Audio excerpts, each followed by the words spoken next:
What's going on, guys? It's your boy Jay Rich. It's Monday, April the 15th, and here are my NBA best bets presented by Pinnacle Sportsbook, your trusted sportsbook for the past 25 years. I am here to talk all things NBA play-in tournament. Games tip off on Tuesday and Wednesday. We are starting off with the West on Tuesday, the East on Wednesday, and then on Friday we have the final games to determine who will be the 8 seeds in the NBA playoffs. So let's get into the best bets right now. We're kicking things off Tuesday with the Los Angeles Lakers and the New Orleans Pelicans. A rematch, if you want to call it that, from the game they played on Sunday where the Lakers won pretty handily. B.I., Brandon Ingram, on a minutes restriction. We'll see if he plays a full opportunity of minutes, 35, maybe even 40 coming back off injury. That's going to be a very intriguing game. But I think what is going to be a closer, more exciting, higher scoring game potentially is the game between the Sacramento Kings and the Golden State Warriors. The chance to play the loser of the Lakers and the Pelicans on Friday. I think it's going to be a tight one. Guard-heavy game. Very exciting. Sabonis will probably dominate the paint. I'm excited to see this one. And then in the East, we have the Miami Heat, Philadelphia 76ers kicking off the 7th seed game to see who's going to be the 7th seed in the East. I kind of have a pick here, so I really like one side. And then you have the 9-10 game between the Atlanta Hawks and the Chicago Bulls. Definitely feel a little bit inferior between Philly and Miami, but they will have the opportunity to play the loser of the Heat and 76ers on Friday. So we will see who has the chance to play their way into the NBA playoffs, but I'm very excited. I think the West is so intriguing with both the Lakers and the Warriors trying to fight their way into the playoffs after very lackluster seasons. Let's start off with the Lakers and Pelicans. You see the Pelicans are slight favorites right now, 1-point favorites at home. As I mentioned, the Lakers just beat the Pelicans on Sunday pretty handily. Brandon Ingram didn't play a ton of minutes. I personally like the Lakers here. Now let's pull up the history between these two teams this season. You have a 3-1 advantage for the Lakers. They won pretty much every game handily, including the game, as I mentioned yesterday on the 14th, 124-108. They won the first 3 quarters, and that's why one of my favorite bets, honestly, of all of them, is taking the Lakers in the first quarter. To win the quarter, it's -110. I have seen it favored a little bit. I think the Lakers are going to win the first quarter. They won the first quarter yesterday, and I think they're going to do the same thing. Come out fast, control the pace, win in the interior. I really like the Lakers to win the first quarter, and I like them to win the game as well. I'd be taking them on the money line, especially now, because tomorrow the casuals will be out. They'll be in. They'll be like, Bron ain't losing. And while that's sort of the sentiment that I am taking here, I like the experience of Bron and AD to face off against the Pelicans squad that, while they have definitely had highs during this season, I don't think they're going to have a very good game against the Lakers. Like I mentioned, they've already lost 3 games pretty handily to them. Now, they did beat them once, and that game was with the Lakers on the road. So they did split, at least at Smoothie King Arena. But ultimately, I'm going to trust Bron and AD to get it done, and I'm taking the Lakers to win this game.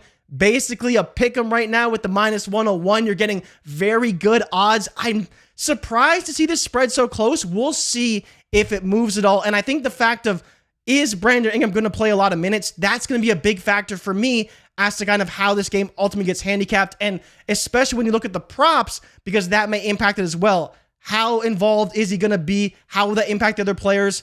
Is AD going to go off in this game? I was looking at his points, 24.5.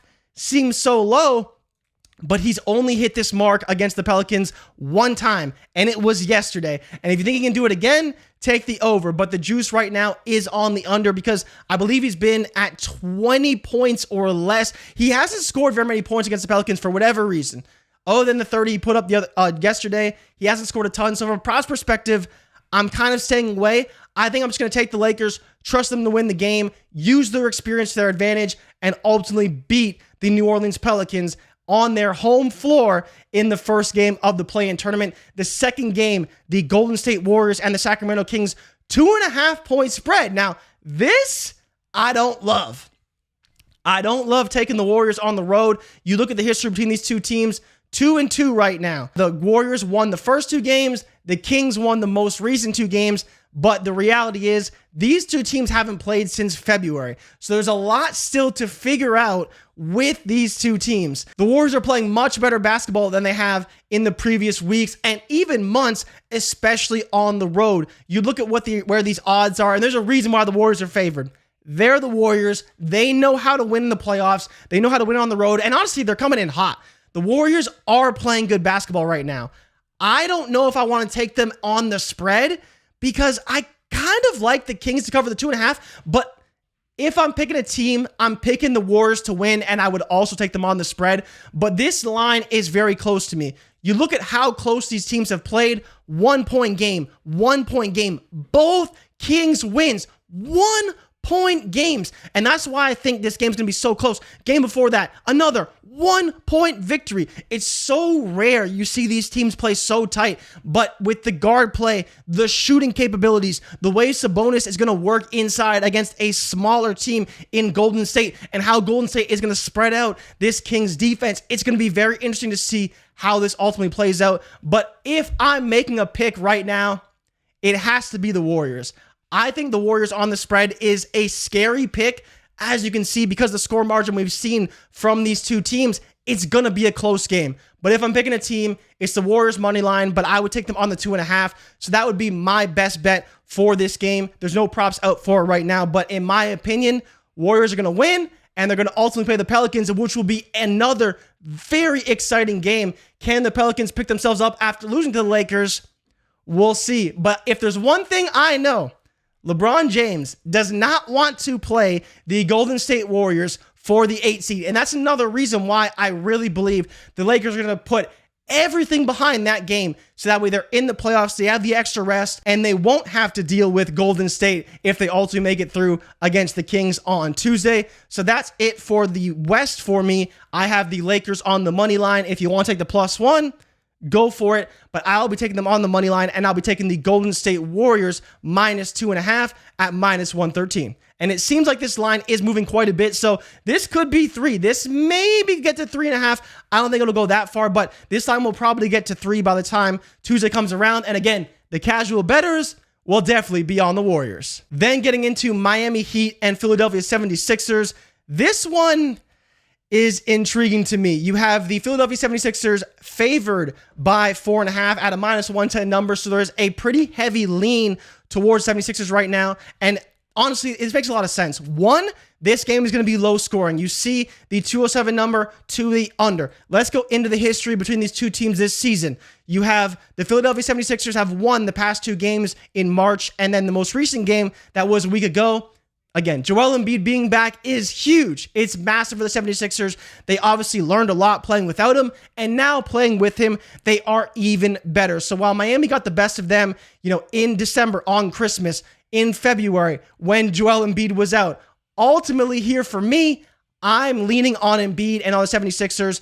I still believe they can cover this number. It's going to get to 5 or 5.5 more likely than not, but I will be taking the 76ers here. I think they are the much, much better team. I think this is a perfect spot for them to get a big win at home, build momentum into the playoffs. Now they have Joel Embiid back, stack some wins, and get an easy victory over the Miami Heat. I like the under in the game. The 207.5 is high. I think even in the playoffs, or playoff environment, if you want to go that far. Some people don't want to call it the playoffs, it's the play-in, but the pace will probably be a little bit slower, control the game, less possessions. That's why the under is probably going to hit. And honestly, the Heat games always go under, man. Crazy low totals. I mean, you see it here, 98-91. What is this? A game 10 years ago? Like, come on, 109-105. Yeah, that would have been an over. But again, slower pace. I don't think it's going to change much. I really like Philly to win the game outright. I think Embiid just dominates the game, and they get through with a victory fairly easily. So last but not least, we have the Atlanta Hawks and the Chicago Bulls. And I'll just say it, regardless of who loses this game between the Heat and the 76ers, they will beat whoever wins this game. The fact that the Hawks are actually underdogs to the Bulls is crazy. Like, the Bulls, they're all right. They played better at home. They actually played very well as home dogs, but unfortunately, in this game, they are favorites. I want to believe that Trae Young, DeJounte Murray can ultimately win this game, but man, I don't know. Like, If this spread gets to 3.5, give me the Hawks at 3.5. It's at 3 right now, plus 103. In my opinion, there's no reason the guard play and the talent they have in that backcourt in Atlanta, but in a one-game winner-take-all environment, I'm just not riding with the Bulls. Like Vucevic and DeRozan, good players, but when I am trying to pick a game and a team to win or go home, I'm rolling with the Hawks. Again, if I'm being honest, I don't think they're beating the Miami Heat or the 76ers. I just don't think that's going to happen. So for me, and what we're looking at for this first slate, the Tuesday and Wednesday games, we have the Lakers on the money line. We have the Golden State Warriors minus 2.5. We have the Philadelphia 76ers minus 4.5. And if you like the under at 207.5, I like that as well. We have the Lakers first quarter minus a half or plus a half. I don't care what the line is. Whenever you bet it, take it. The Lakers are winning the first quarter. And then I also like the Atlanta Hawks. I would love it at 3.5, but I like it at 3. I just not going to bet on the Bulls. That's not happening. Not as favorites. They play well as dogs, not as well as favorites. So that's it for me, everybody. Lakers, Warriors, 76ers, Hawks. That's the 4 picks for the first round of the NBA play-in tournament. That's who I'm rolling with. Let me know in the comments who you are taking in all of these games and what bets that you like. But these are my best bets. Thank you guys so much for watching. You can follow me on Twitter or X at your boy Jay Rich. And make sure you're following Pinnacle across all of our socials. Good luck betting on the play-in tournament. And I'll see you guys for the next round. I'm out. Peace.